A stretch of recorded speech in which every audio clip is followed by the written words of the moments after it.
The last time first-time homebuyers made up the smallest share of the American housing market, Ronald Reagan was in his first year in office and mortgage rates were at 18%.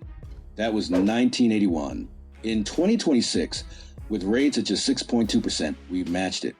First-time buyers now account for just 21% of all home purchases in America, a 50% collapse since 2007, and the lowest share the National Association of Realtors has recorded in 44 years of tracking. And the reason they've disappeared isn't because they don't want homes.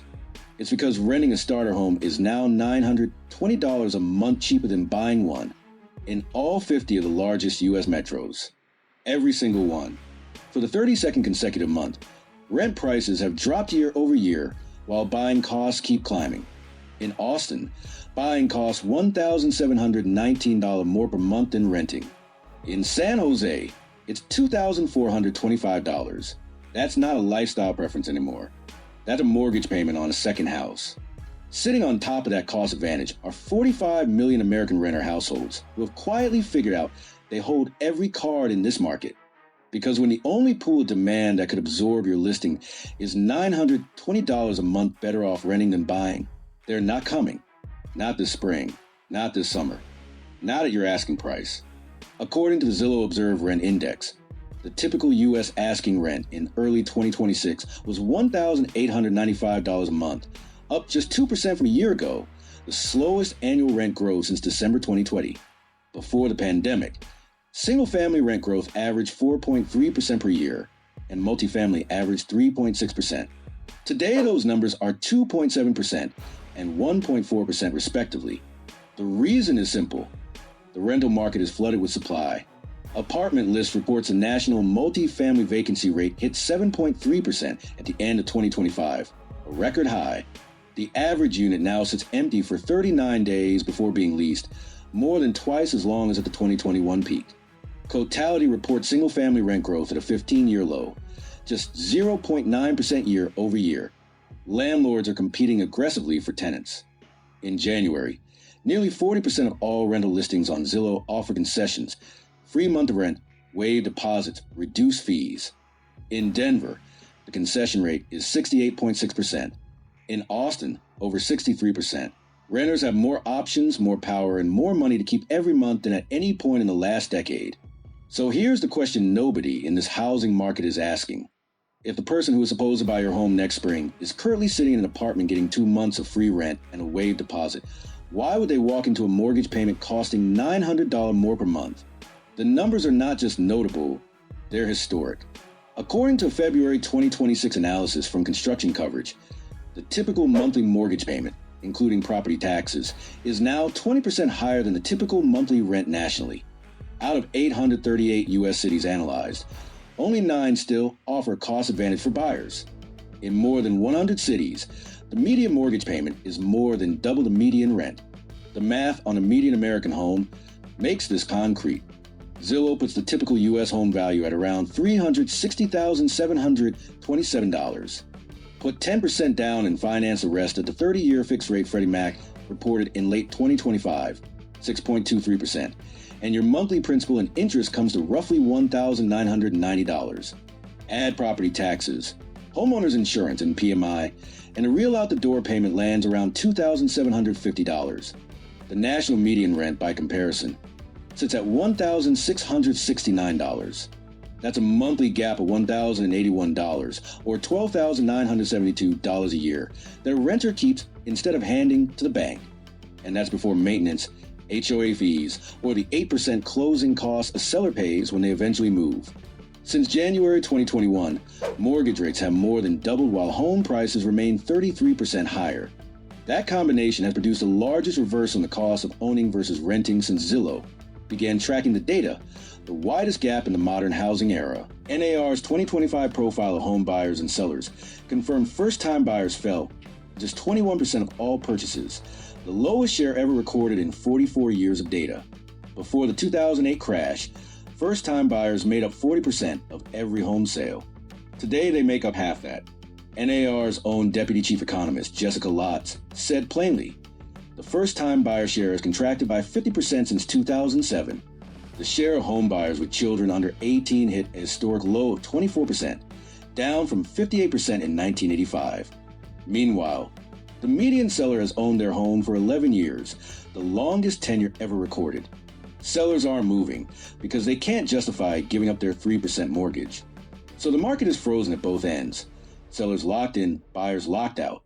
The buyers who are still showing up are older, wealthier, and increasingly reliant on family assistance. NAR's data shows 22% of first-time buyers use gifts or loans from family to close. Another 26% pulled money from 401s, stocks, or crypto just to assemble a down payment. That's not a healthy demand pool. That is a demand pool on life support. The Mortgage Bankers Association in Redfin put the median first-time buyer age at 32-35, while NAR stands at 40. The disagreement itself is the point. What all three sources agree on is that the organic first-time buyer, the young, working, or middle-class American without family financial backing, has effectively disappeared from the market. Many homeowners assume institutional investors are still quietly absorbing inventory through shell LLCs. The data says otherwise. Parcel Labs, which uses entity resolution technology to map every LLC and subsidiary back to its true parent owner, has a clear picture. Large institutional investors are now net sellers of single-family rental homes and have been for 2 years. In Dallas, institutional investors own 9.2% of the housing stock, but account for 22.8% of new for-sale listings. In Atlanta, one of the most heavily investor-owned markets in America, institutions are selling 2 homes for every one they acquire. Blackstone single-family home purchases are down more than 90% since 2022. Net, the 1,000-plus unit portfolios have shed roughly 4,000 units since March 2024. Parcel Labs co-founder Jason Loris told CNBC in March, "It's a volatile housing market. Folks are trying to take risk off the table, and rents are not holding up relative to what investors can get if they sell. For them, it's better risk-adjusted returns to just get the cash." The biggest single-family landlords in America are looking at a 7.3% vacancy rate, 15-year low rent growth, and 40% concession rates, and deciding it's time to sell. That hidden inventory is landing in a market where first-time buyers are at a 45-year low and renting is $920 a month cheaper than owning. When every data point is placed side by side, the picture is clear. Renting is cheaper than buying by $920 a month across all 50 major metros for the 32nd consecutive month. The rental market has record-high vacancy, 15-year low rent growth, and concessions on 4 out of every 10 listings. First-time buyers are at their lowest share since 1981, and the organic first-time buyer has essentially vanished. Institutional landlords have shifted from net buyers to net sellers, dumping inventory into already softening conditions. These forces don't just coexist, they compound. Soft rents keep renters as renters. Locked-out renters keep buyer demand low. Low buyer demand keeps home sitting. Sitting homes push investors to exit. Investor exits flood more inventory in. And it all compounds every single month. This is the silent mortgage strike of 2026. 45 million American renter households have quietly decided the math doesn't work. They don't need to sign a mortgage. Rent is cheap. Their landlord is offering 2 free months. The $920 they're saving monthly is going into a high-yield savings account at 4%. They have no incentive to move. And every day they stay put as a day the housing market loses more buying pressure. According to Realtor.com's 2026 Generational Trends Report, 1 in 2 recent sellers has had to reduce their asking price 4 or more times.